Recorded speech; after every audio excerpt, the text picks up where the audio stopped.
Hello everyone, myself Vikas Saini welcoming you all on this YouTube channel. जैसे कि आप सबको पता है, हमने अपना बिजनेस स्टडी की यूनिट नंबर 2 कंप्लीट कर ली, जहां पर हमने sole proprietorship, partnership, joint in the family, company, cooperative society, ये सारे के सारे टॉपिक हमने बहुत ज़्यादा डिटेल में कवर अप करे हैं। अब इस यूनिट की हमारी केस स्टडीज़ पेंडिंग है।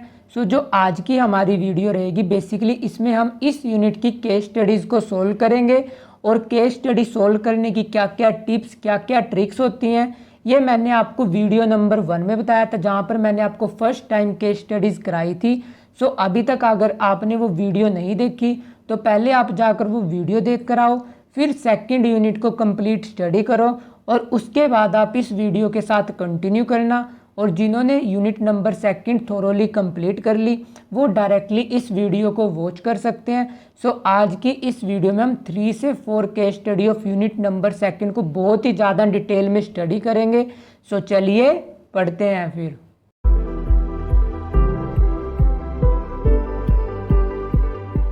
And the first case study for today is related to Manisha Meena. और केस स्टडी सोल्व करने की टिप क्या थी, आप कभी भी डायरेक्ट इस केस को, जो ये पैराग्राफ दे रखा है, आप कभी भी डायरेक्टली इसको नहीं स्टडी करोगे।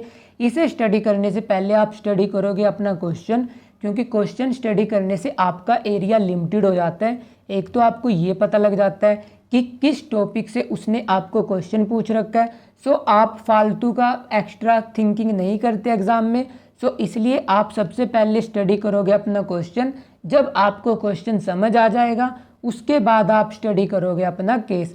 हम इसी टिप को फॉलो करते हैं। हमारा क्वेश्चन दिया हुआ है, what particular point is indicated by the 3 students through their respective choice of business organisation.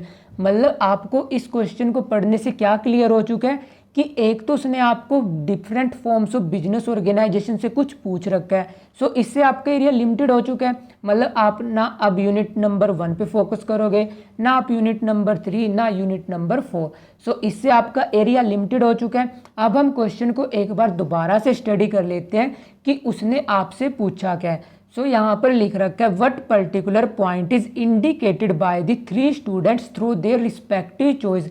कि इस केस स्टडी में कोई 3 स्टूडेंट्स दे रखे होंगे, उन्होंने अपनी क्या क्या प्रेफरेंस दी है, मतलब उन्होंने अपनी क्या क्या चॉइस दी है, ये आपको इस केस स्टडी में आइडेंटिफाई करना है। वो केस स्टडी में आपको जो स्टूडेंट्स उसने बता रखे हैं, वो किसी पर्टिकुलर फॉर्म से रिलेटेड उसके फीचर्स के बारे में बात कर सकते हैं, उसकी मेरिट्स के बारे में बात कर सकते हैं, उसके डीमेरिट्स के बारे में। इस क्वेश्चन को स्टडी करने से आपको ये क्लियर हो चुका है कि यूनिट नंबर 2 का क्वेश्चन है, और जो क्वेश्चन उसने पूछ रखा है वो फीचर से भी हो सकता है, वो मेरिट से भी हो सकता है, वो डीमेरिट से भी हो सकता है। इतना हमें क्लियर हो चुका है। अब हम स्टडी करते हैं अपना क्वेश्चन, जिसमें उसने हमें दे रखा है, Manisha Meena business study teacher इन दिल्ली गवर्नमेंट स्कूल। की जो मनीषा मीना है वो एक गवर्नमेंट टीचर है, कहाँ पर, दिल्ली गवर्नमेंट के स्कूल्स में। And ask 3 student of class 11 to express their views on the selection of form of business organisation. उसने अपनी क्लास के 3 बच्चों से, जो कि 11th क्लास में स्टडी कर रहे हैं, आपकी क्लास में स्टडी कर रहे हैं, उन्होंने उनके ओपिनियन पूछे कि वो किस फॉर्म को सिलेक्ट करेंगे। जो उनमें से पहली स्टूडेंट थी, जिसका नेम था कनिका, उसने क्या बोला, she would select such a form of business organisation as should have no direct impact on their domestic property in adverse circumstances। मतलब कि उसकी पर्सनल प्रॉपर्टी पे कुछ भी इम्पैक्ट नहीं आएगा, चाहे उसके बिजनेस बहुत ही बुरा परफॉर्म कर रहा हो, चाहे उसका बिजनेस बहुत अच्छा परफॉर्म कर रहा हो। कनिका ने क्या पॉइंट रखा कि अगर उसे चॉइस दी जाए तो वो ऐसी फॉर्म को सिलेक्ट करेगी जहाँ पर उसके बिजनेस का, उसकी पर्सनल प्रॉपर्टी पे कुछ भी डायरेक्ट इन्फ्लुएंस नहीं रहेगा।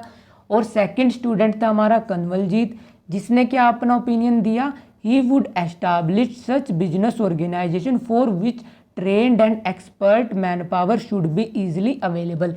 कि वो ऐसा बिजनेस एस्टैब्लिश करेगा कि जिसके लिए उसे ट्रेंड मैन पावर और एक्सपर्ट लेबर इजीली अवेलेबल हो। क्योंकि आपको पता है, अगर सपोज करो कन्वलजीत की, सपोज करो उसकी तबीयत वगैरह सही नहीं रहती, तो जो उसके अंडर काम कर रहे हैं एटलीस्ट उसका बिजनेस तो कंटिन्यू करेंगे। कन्वल ने ये पॉइंट रखा। उसके बाद हमारी लास्ट स्टूडेंट है, जिसका नेम है महक। उसने अपना क्या ओपिनियन दिया she would like such a business organisation that can be set up without many formalities. मतलब वो ऐसा बिजनेस शुरू करेगी जिसमें ज़्यादा लीगल फॉर्मेलिटी ना हो, मतलब कि आपको ज़्यादा डॉक्यूमेंटेशन पेपर वर्क ना करना पड़े, आप उसे ईजिली स्टार्ट कर दो, ईजिली उसे क्लोज कर दो। In this way all the three students of them express their respective opinion on the choice of business organisation. और तीनों स्टूडेंट्स ने अपने ये ओपिनियन दिए। अब आपको थोड़ा बहुत आपके माइंड में रिकॉल हो रहा होगा कि जो यहाँ पर स्टूडेंट्स ने पॉइंट दिए ये आपने सारे फीचर्स में स्टडी कर रखे हैं। कुछ आपने सोल प्रोप्राइटर के फीचर्स में स्टडी कर रखे हैं, कुछ आपने कंपनी के फीचर्स में स्टडी कर रखे हैं। सो ये तो आपको अब समझ आ चुका है। अब हम एक बार इस केस की दोबारा से स्टडी कर लेते हैं, क्योंकि मैं तो आपको समझा रहा हूँ, पेपर में आपको इतना टाइम तो लगेगा नहीं, क्योंकि आपको तो जस्ट वहाँ पर अपना आंसर कोट करना है, क्योंकि मैं आपको समझा रहा हूँ कि केस स्टडी कैसे सोल्व करते हैं। इसलिए हम इस केस को एक बार दोबारा से स्टडी कर लेते हैं। सो हमारा केस क्या था, मनीषा मीना बिजनेस स्टडीज़ की टीचर थी, कहाँ पर, दिल्ली गवर्नमेंट स्कूल में। उसने अपनी क्लास के 3 बच्चों से पूछा, जिसमें फर्स्ट स्टूडेंट का नेम क्या था, कनिका। उसने क्या बोला कि वो ऐसा बिजनेस ऑर्गेनाइजेशन शुरू करेगी जहाँ पर उसकी डोमेस्टिक प्रॉपर्टी, मतलब जो उसकी पर्सनल प्रॉपर्टी है, उस पर एडवर्स सर्कमस्टांसिस, मतलब अगर बिजनेस में कुछ भी बुरा चल रहा है उसकी पर्सनल प्रॉपर्टी पे कुछ भी इम्पैक्ट ना आए, मतलब उसकी जो लाइबिलिटी रहे वो उसकी लाइबिलिटी एक लिमिटेड रहे। सो यहाँ पर उसने किस पॉइंट पे फोकस रखा हुआ है, यहाँ पर उसने फोकस रखा हुआ है लाइबिलिटी के पॉइंट पे, क्योंकि अगर उसकी पर्सनल प्रॉपर्टी पे कुछ भी इम्पैक्ट आएगा इसका मतलब क्या है कि उसकी लाइबिलिटी अनलिमिटेड है। अगर बिजनेस अपने ड्यूज नहीं पे कर पा रहा तो उसके पर्सनल एसेट बिक जाएंगे। बट कनिका ने क्या बोला कि भाई जो मर्जी हो, जो मेरी पर्सनल प्रॉपर्टी है उस पर कुछ भी इम्पैक्ट नहीं आएगा। मतलब कनिका किस पॉइंट पे फोकस कर रही है, कनिका फोकस कर रही है आपके लाइबिलिटी पे। सो हमने कनिका का पॉइंट आइडेंटिफाई कर लिया। कनिका ने क्या पॉइंट दिया, लाइबिलिटी, कि मेरी लाइबिलिटी लिमिटेड हो, वो बिजनेस ऑर्गेनाइजेशन मैं सिलेक्ट करूंगी। और कन्वलजीत ने अपना क्या पॉइंट दिया था कि मैं वो बिजनेस शुरू करूंगा जहां पर ट्रेंड और expert man power easily available हो। अब ये फीचर आपने कहाँ पर स्टडी किया था, ये फीचर आपने स्टडी किया था कॉन्टिन्यूटी एंड स्टेबिलिटी के पॉइंट में, कि आपके बिजनेस पे कुछ भी इम्पैक्ट ना आए, चाहे आपकी तबीयत जैसी मर्जी हो, आपका बिजनेस कंटिन्यू चलता रहे। सो कन्वल किस पॉइंट पे फोकस कर रहा है, कन्वल फोकस कर रहे हैं, यहाँ पर मैं लिख देता हूँ के का मतलब कनिका, के का मतलब कन्वलजीत। सो कन्वलजीत फोकस कर रहा है स्टेबिलिटी पे, कि मेरा बिजनेस स्टेबल रहे, चाहे सपोज करो उसकी कल डेथ हो या कुछ भी हो, उसके जो आगे उसके नीचे काम कर रहे हैं वो उसके बिजनेस को कंटिन्यू रखे। सो कनिका ने लाइबिलिटी पे फोकस किया, कन्वलजीत ने स्टेबिलिटी पे फोकस किया। और हमारी लास्ट स्टूडेंट थी जिसका नेम क्या था, महक। उसने क्या बोला कि मैं वो बिजनेस ऑर्गेनाइजेशन शुरू करूंगी जहां पर कोई भी लीगल फॉर्मेलिटी ना हो, कोई भी का मतलब फालतू की लीगल फॉर्मेलिटी ना हो। सो महक ने किस पॉइंट पे फोकस रखा है, महक ने आपका फोकस रखा है ईज इन स्टेबिलिटी। ये भी आपने पढ़ा था सोल प्रोप्राइटरशिप में। सो इन्होंने पर्टिकुलरली फीचर्स पे फोकस रखा है। इसने किस फीचर पे फोकस रखा, लाइबिलिटी पे। कन्वलजीत ने किस पे फोकस रखा, स्टेबिलिटी पे। महक ने किस पे फोकस रखा, महक ने फोकस रखा ईज इन फॉर्मेशन। यहाँ पर स्टेबिलिटी गलती से लिखा गया। सो महक कौन सा बिजनेस ऑप्ट कर रही है, जिसे आसानी से शुरू करा जा सके और जिसे आसानी से आप क्लोज कर सको। सो इन्होंने पर्टिकुलरली कुछ फीचर्स उठाए, कनिका ने लाइबिलिटी का, कन्वल ने स्टेबिलिटी का और महक ने उठाया आपका फॉर्मेशन का।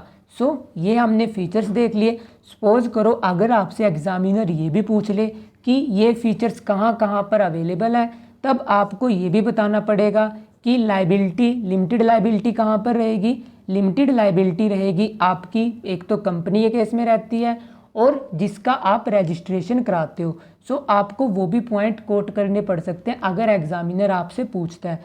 जैसे ईज इन्फॉर्मेशन कहाँ पर अवेलेबल था, सोल प्रोप्राइटरशिप में, क्योंकि आप उसे आसानी से शुरू कर सकते हो, आसानी से बंद कर सकते हो।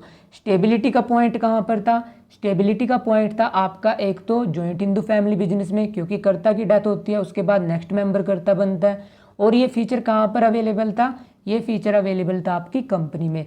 सो अगर एग्जामिनर आपसे ज़्यादा ही डीप में पूछे तब आपको ये भी कोट करना पड़ेगा। बट क्योंकि उसने सिर्फ अभी ये पूछा था कि उन्होंने अपना क्या क्या ओपिनियन दिया, इसने लिमिटेड लाइबिलिटी का, इसने स्टेबिलिटी का, और इसने दिया था ईज इन फॉर्मेशन का।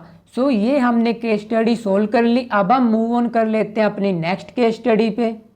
And our next case study is related to Ritika Juhi. Case study solve कैसे करते हैं, पहले हम स्टडी करेंगे अपने क्वेश्चन। सो उसने आपसे क्या क्वेश्चन पूछ रखे हैं, name the form of business organisation followed by Ritika Juhi. Ritika Juhi कौन सा बिजनेस ऑर्गेनाइजेशन फॉलो कर रही है। सेकंड क्वेश्चन क्या है, is SBI justified in asking remaining amount from Ritika personal asset, कि एसबीआई जस्टिफाई कर रहा है कि वो रितिका से उसके पर्सनल एसेट्स की डिमांड कर रहा है। सो आपको अपना आंसर जस्टिफाई करना है। सो हमें ये तो पता लग चुका है कि ये किस यूनिट से है, और अब हमें क्या करना है, हमें स्टडी करना है अपना केस। सो केस में उसने हमें क्या दे रखा है, रितिका जूही इज अ सिंगल ओनर। सो यहाँ पर उसने क्या दे दिया आपको, सिंगल ओनर।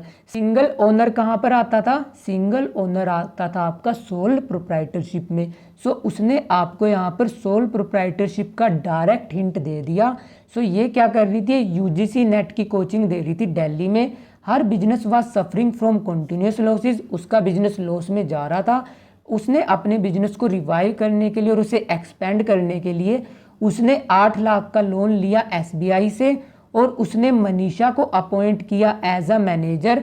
और उसके बाद भी उसका बिजनेस फिर भी क्या जा रहा था, वो कंटिन्यूसली लॉस फेस कर रही थी। This resulted in declining asset and increasing debt, और क्योंकि उसका लॉस बढ़ता जा रहा था, इसकी वजह से उसके एसेट कम होते जा रहे थे और उसके डेट इंक्रीज होते जा रहे थे। She defaulted on her repayment schedule, जैसे ही उसकी लोन की रिपेमेंट का टाइम आया उसने डिफ़ॉल्ट कर दिया, मतलब उसने प्रिंसिपल अमाउंट पे नहीं किया। फिर उसके बाद एसबीआई ने क्या किया, एसबीआई ने उसे एक फाइनल नोटिस सर्व किया to repay her loan and settle the account. SBI ने उसे एक नोटिस भेजा कि लाइक आपका अमाउंट ड्यू हो चुका है, इसे आकर पे करो। But she requested SBI to take over business assets and clear their dues. उसने एसबीआई के जो मैनेजर वगैरह होंगे उनसे रिक्वेस्ट करी कि लाइक आप एक काम करो, मेरे बिजनेस के एसेट्स खरीद लो, जितने में बिकेंगे उससे अपने लोन की सेटलमेंट कर लो। एसबीआई ने क्या किया, उसके एसेट्स को टेक ओवर कर लिया of the business in the part settlement. Like जितने की सेटलमेंट हो रही है एसेट्स बेचकर, उतने के एसेट्स बैंक ने टेक ओवर कर लिए। बट फिर भी उसके एसेट्स सफिशिएंट नहीं थे पूरा का पूरा डेट रिपे करने के लिए। तो उन्होंने क्या किया, उन्होंने जो रिमेनिंग अमाउंट था वो रितिका के पर्सनल एसेट से क्लेम किया। यहाँ पर लिख रखा है and they claim the remaining amount from Ritika from her personal asset but she refuse to do so. But Ritika ने रेफ्यूज कर दिया कि लाइक मैंने आपको अपने बिजनेस के एसेट्स तो दे दिए, बट मैं अब आपको अपने पर्सनल एसेट्स नहीं दूंगी। और उसने क्या रीज़न दिया, on the ground that loan was taken for the business not by him for personal use, कि उसने लोन तो बिजनेस के लिए लिया था, अपने पर्सनल पर्पस के लिए तो नहीं लिया। सो जितने बिजनेस के एसेट्स थे वो तो उसने बेच दिए। अब अगर आपका लोन नहीं रिपे हुआ उसमें मेरी क्या गलती। सो अब आपको अपने क्वेश्चन का आंसर जस्टिफाई करना है। सो केस स्टडी पढ़ने से आपको ये समझ आ चुका है कि रितिका जूही क्या थी, सोल प्रोप्राइटर थी। सो सोल प्रोप्राइटर की क्या होती है, अनलिमिटेड लाइबिलिटी। ये आपको रिकॉल करना पड़ेगा जब भी आप केस स्टडी सोल्व करोगे। सो यहाँ पर सबसे पहला उसने हमें क्वेश्चन पूछ रखा है, name the form of business organisation followed by Ritika Juhi. Ritika Juhi कौन सी फॉर्म को ऑप्ट कर रही है। सो यहाँ पर तो उसने आपको साफ साफ लिख कर दे रखा है सिंगल ओनर। सिंगल ओनर कहाँ पर होता है, सिंगल ओनर होता है सोल प्रोप्राइटरशिप में। सो आपके फर्स्ट क्वेश्चन का आंसर क्या है, sole proprietorship.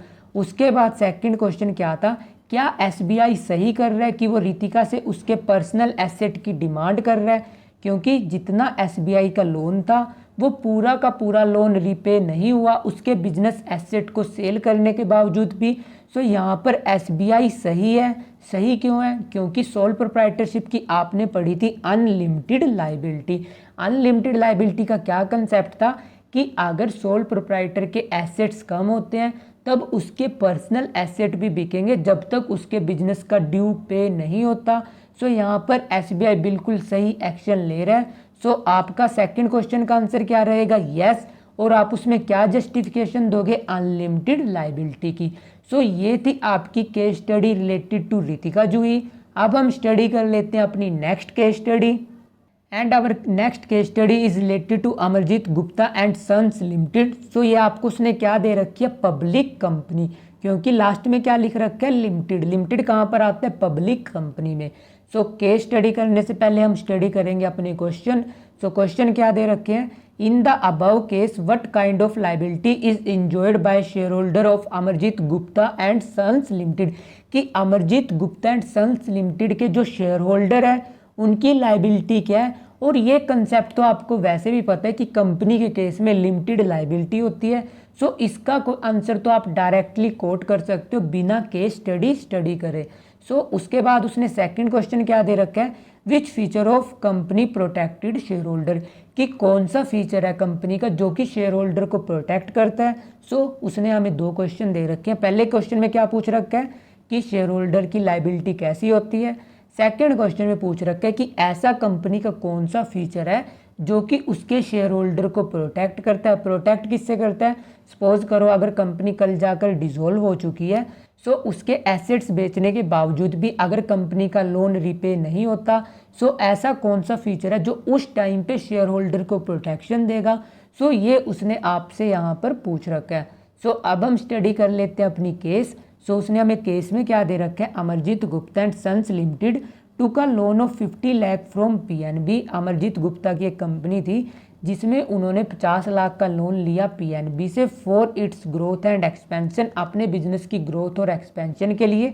But unable to repay, but वो अपने लोन को रिपे नहीं कर पाए because of heavy losses and the company asked its share holder to come forward and contribute toward the repayment of loan. और company ने अपने share holder को बोला कि आप आकर इस लोन की रिपेमेंट करो, but share holder refused as they have already paid the full amount due on their shares. But share holders ने मना कर दिया। शेयर होल्डर मना क्यों कर रहे हैं, क्योंकि वो ये जस्टिफिकेशन दे रहे हैं कि हमने तो जो उसके शेयर्स थे, मतलब सपोज करो कुछ शेयर्स थे हमारे पास 10 रुपीज़ के। सो हमारे दो शेयर होल्डर थे ए और बी। सो इन्होंने पूरा का पूरा 10 रुपया पे कर दिया, मतलब पूरे के पूरे 10 रुपीज़ इन्होंने कंपनी को पे कर रखे हैं। सो इन्होंने क्या जस्टिफिकेशन दी कि हम तो शेयर्स का पूरा पैसा आपको दे चुके हैं, अब हमारी कुछ भी ऑब्लिगेशन नहीं बची।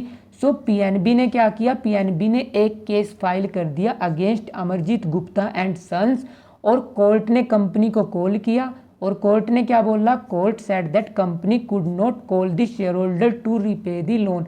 कोर्ट ने कंपनी को ऑर्डर दिया कि आप शेयर होल्डर्स को नहीं बोल सकते लोन की रिपेमेंट के लिए, as they have no unpaid amount of shares, क्योंकि उनका कुछ भी बकाया नहीं है। बकाया मतलब क्योंकि उन्होंने सपोज करो 10 रुपये का शेयर था और उन्होंने 10 के 10 रुपये कंपनी को पे कर दिए। सो अब उनकी कुछ भी ऑब्लिगेशन नहीं बची। It was the duty of Amarjeet Gupta and sons limited to use company asset to repay loan. ये आपकी कंपनी की जिम्मेदारी है कि आप अपनी कंपनी के एसेट्स यूज़ करो और जो बैंक से लोन लिया उसकी रीपेमेंट करो। सो हमने केस को समझ लिया कि हमारी एक कंपनी है Amarjeet Gupta and sons limited के नाम से, जिसने अपने शेयर होल्डर को बोला कि आप आकर हमारे लोन की रीपेमेंट करो। और शेयर होल्डर ने क्या रिस्पॉन्स दिया, क्योंकि हम आपको पूरे के पूरे 10 रुपीज़ पे कर चुके हैं जितने का हमारा शेयर था। सो अब हमारे पास एक भी रुपया पेंडिंग नहीं है, सो हम आपको कुछ भी रिपेमेंट नहीं करेंगे। सो फिर क्या हुआ, पीएनबी ने कोर्ट में केस किया और कोर्ट की क्या जजमेंट आई कि कंपनी अपने शेयर होल्डर्स को नहीं बोलेगी रीपेमेंट के लिए, क्योंकि उन्होंने पूरा पैसा पे कर दिया। सो अब आपसे पूछा हुआ है कि कंपनी की लाइबिलिटी क्या होती है। सो ये तो आपको ऑब्वियस सी बात पता है कि कंपनी में क्या लाइबिलिटी होती है, कंपनी में आपकी लाइबिलिटी रहती है लिमिटेड। सो यहाँ पर फर्स्ट क्वेश्चन का आंसर क्या, लिमिटेड लाइबिलिटी। लिमिटेड लाइबिलिटी का क्या कंसेप्ट होता है कि जितने का आपने शेयर खरीद रखा है, अगर आप कंपनी को उतना शेयर अमाउंट पे कर देते हो उसके बाद आपको एक भी रुपया एक्स्ट्रा पे करने की रिक्वायरमेंट नहीं। सो फर्स्ट क्वेश्चन का आंसर हमने दे दिया। अब हम स्टडी कर लेते हैं अपना next question, which feature of company protected share holder, कि कंपनी का ऐसा कौन सा फीचर है जिसकी वजह से शेयर होल्डर बच गए, क्योंकि शेयर होल्डर को रीपे नहीं करना पड़ा। सो आपने अब कंपनी के सारे फीचर्स अपने माइंड में रिकॉल करने हैं, और उन सारे फीचर्स में आपने एक फीचर स्टडी किया होगा सेपरेट लीगल एग्जिस्टेंस का। सेपरेट लीगल एग्जिस्टेंस का मतलब क्या होता है कि जो कंपनी के ओनर होते हैं जिसको हम क्या बोलते हैं, शेयर होल्डर्स, और जो आपकी कंपनी होती है, दोनों का एग्जिस्टेंस सेपरेट है। शेयर होल्डर अलग है, कंपनी अलग है। सो जब शेयर होल्डर कंपनी को एक बार पूरा शेयर्स का अमाउंट पे कर देंगे, उसके बाद इनको एक भी रुपया पे करने की रिक्वायरमेंट नहीं। सो इस फीचर्स ने शेयर होल्डर को प्रोटेक्ट किया, क्योंकि जब ये पूरा का पूरा अमाउंट पे कर चुके हैं तो उसके बाद इनकी लाइबिलिटी कुछ भी नहीं बची, क्योंकि हमने क्या एज्यूम किया, 10 रुपये का शेयर था और इन शेयर होल्डर ने पूरे के पूरे 10 रुपये कंपनी को दे दिए। उसके बाद इनको एक भी रुपया देने की रिक्वायरमेंट नहीं। सो यहाँ पर कौन सा फीचर बता रखा है, यहाँ पर फीचर बता रखा है आपका सेपरेट लीगल एग्जिस्टेंस। सो ये था आपका क्वेश्चन नंबर 2 का आंसर। सो अब हम स्टडी कर लेते हैं अपनी next case study. And our next case study is related to 3 friends, Ankush, Hrithik, Rajat and Lavish. उसके बाद उसने आपको 2 क्वेश्चन दे रखे हैं। सो पहले हम क्वेश्चन स्टडी करेंगे। यहाँ पर उसने आपको से पूछा है, identify the information on partners given in the above paragraph, कि अबव पैराग्राफ में पार्टनर्स के बारे में कुछ इन्फॉर्मेशन दे रखी है, वो आपको यहाँ पर बतानी है। और उसके बाद उसने आपको क्या दे रखा है, identify all 4 partners on the basis of the identification in the part A. मतलब कि जो आपने पार्ट ए में आइडेंटिफाई किया उसमें उसने 4 पार्टनर्स के बारे में कुछ आइडेंटिफिकेशन बताई होगी, वो आपको यहाँ पर कोट करना है। सो अब आपको ये तो समझ आ चुका है कि जो आपका क्वेश्चन है ये बेसिकली पार्टनरशिप से है। सो अब वो पार्टनरशिप से आपसे कुछ भी पूछ सकता है, क्योंकि यहाँ पर उसने कुछ भी क्लियरली नहीं बताया। उसने फर्स्ट क्वेश्चन में क्या बता रखा है कि पार्टनर्स के बारे में कुछ इन्फॉर्मेशन दे रखी है, वो आपको बतानी है। और सेकंड में उसने पूछ रखा है identify the 4 partners on the basis, कि आपको 4 पार्टनर्स के बारे में कुछ बता रखा होगा, वो आपको यहाँ पर कोट करना है। सो पहले हम एक बार केस स्टडी कवर कर लेते हैं, हम पूरे के पूरे पैराग्राफ को स्टडी करते हैं। सो उसने आपको दे रखा है Ankush, Hrithik, Rajat and Lavish are 4 partners in the firm. ये 4 पार्टनर एक पार्टनरशिप फर्म में। And the name of the firm is Shri Radha. Firm का नेम क्या, Shri Radha sweets. All the 4 partners decided that 20% of total profit would be donated in Banke Bihari temple, कि जो total profit रहेगा उसका 20% of Banke Bihari temple में डोनेट करेंगे। और जो सोसाइटी है उन्होंने उनके डिसीजन को बहुत अच्छे से वेलकम किया। It had a very positive impact on the goodwill of the firm. उससे उनकी गुडविल पे भी बहुत अच्छा इम्पैक्ट आया। और जो लविश है was the youngest of all the partners of the firm and now 16 year of age. जो लविश है वो 16 साल का है। And the financial position of Rajat was not good. Rajat की फाइनेंशियल पोजीशन अच्छी नहीं थी। He had joined the firm on the condition that he would be the partner only of the profits of the firm. उसने एक ही condition पे partnership firm को join किया, और वो कंडीशन क्या थी कि वो सिर्फ प्रॉफिट में पार्टिसिपेट करेगा, लॉस में पार्टिसिपेट नहीं करेगा। Similarly the Hrithik also continue to be a partner on the condition. Hrithik ने भी एक कंडीशन रखी, he join the firm with the condition that his name would not be made public, कि उसका नाम पब्लिक में नहीं बताया जाएगा कि ये इस पार्टनरशिप फर्म का पार्टनर है। All the 4 partners work hard to make their business reach the top most level of success. चारों के चारों पार्टनर ने बहुत दिन रात मेहनत करी अपने बिजनेस को बहुत ऊपर ले जाने के लिए। All of them took part in the activities of the firm, but administration activities of the firm was taken by Ankush only, कि जो सारी की सारी एक्टिविटीज़ थी उसमें तो सारे पार्टनर्स ने पार्टिसिपेट किया, बट जो एडमिनिस्ट्रेशन एक्टिविटीज़ थी इनको छोड़कर बाकी एक्टिविटीज़ में तो सारे पार्टनर पार्टिसिपेट कर रहे हैं, बट जो आपका मैनेजमेंट से रिलेटेड वर्क था वो सिर्फ अंकुश ने परफॉर्म किया। सो अब ये केस स्टडी करने से आपको ये समझ आया होगा कि उसने आपको यहाँ पर टाइप्स ऑफ पार्टनर्स बता रखा है। सो ये आपको केस स्टडी करने से समझ आ चुका होगा कि इनमें से एक 18 साल से कम का पार्टनर है, एक अपना नाम पब्लिक में रिवील नहीं कर रहा, एक सिर्फ प्रॉफिट में पार्टिसिपेट कर रहा है और एक एक्टिवली पार्टिसिपेट कर रहा है। सो ये आपने पढ़ा था टाइप्स ऑफ पार्टनर्स में। सो आपको ये अब रिकॉल हो चुका होगा कि फर्स्ट क्वेश्चन का आंसर क्या रहेगा, जो आपने टाइप्स ऑफ पार्टनर स्टडी किए थे। सो बेसिकली उसने इस केस स्टडी में डिफरेंट टाइप्स ऑफ पार्टनर्स के बारे में बताया हुआ है। सो फर्स्ट आंसर क्या होगा हमारा, टाइप्स ऑफ पार्टनर। अब उसने आपसे पूछ रखा है आइडेंटिफाई ऑल दी 4 पार्टनर्स। जो कि आपने पॉइंट नंबर ए में आइडेंटिफाई किया। अब उसमें जो आपने 4 पार्टनर्स आइडेंटिफाई किए, अब उनके बारे में बताओ। सो हमारे पार्टनर्स के बारे में उसने यहाँ से बताया था जहाँ पर लिखा हुआ है लविश, और लविश के बारे में क्या बता रखा है कि Lavish was the youngest of all partners and now 16 year of age, कि लविश सबसे छोटा है और उसकी एज कितनी बता रखी है 16। सो ये आपने स्टडी किया था जब मैंने आपको माइनर एज अ पार्टनर बताया था। माइनर हम किसे बोलते हैं, जो अभी 18 साल का नहीं हुआ। सो लविश कौन सा पार्टनर है, सो लविश है आपका माइनर पार्टनर।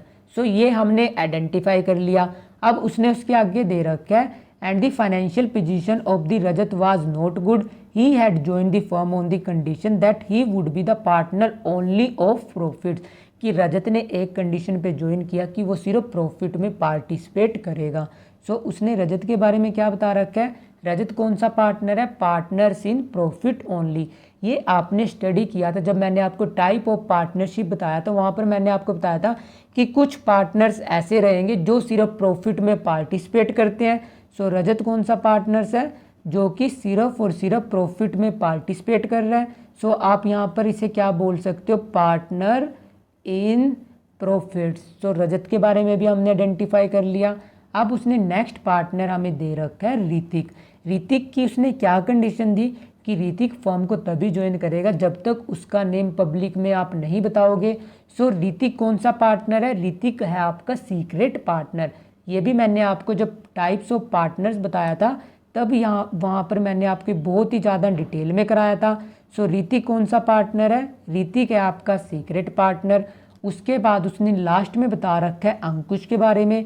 अंकुश क्या है, अंकुश सारी की सारी एक्टिविटीज़ में पार्टिसिपेट कर रहा है, चाहे वो आपकी मैनेजमेंट से रिलेटेड एक्टिविटीज़ हो, चाहे वो आपकी अदर एक्टिविटीज़ हो। सो ऐसा कौन सा पार्टनर होता है जो सारी की सारी एक्टिविटीज़ में पार्टिसिपेट करता है, ये आपने स्टडी किया था एक्टिव पार्टनर में। सो अंकुश कौन सा पार्टनर है, अंकुश है आपका active partner. So first question में उसने आपको टाइप्स ऑफ पार्टनर के बारे में बता रखा है। सेकंड क्वेश्चन में उसने आपको 4 पार्टनर्स के बारे में पूछा, लविश कौन सा है, माइनर, रजत कौन सा है, partner in profit only, Hrithik कौन सा पार्टनर है, सीक्रेट पार्टनर, और अंकुश कौन सा है, अंकुश है आपका एक्टिव पार्टनर। सो ये हमने आइडेंटिफाई कर लिया टाइप्स ऑफ पार्टनर, और हमारी केस स्टडी भी सॉल्व हो चुकी है। सो जो हमारी यूनिट नंबर 2 थी फॉर्म्स ऑफ बिजनेस ऑर्गेनाइजेशन, वो अब आपकी बिल्कुल कंप्लीट हो चुकी है। अगर अभी भी आपको किसी पर्टिकुलर केस स्टडी में डाउट आता है, वो आप सिंपली कमेंट सेक्शन में या टेलीग्राम ग्रुप में अपने पर्सनल डाउट सोल्व करवा सकते हो। So that's all for today, keep learning and smiling. If you have any doubt you can ask me in the comment section, and don't forget to share and subscribe to this channel for more amazing videos. Thank you, bye bye.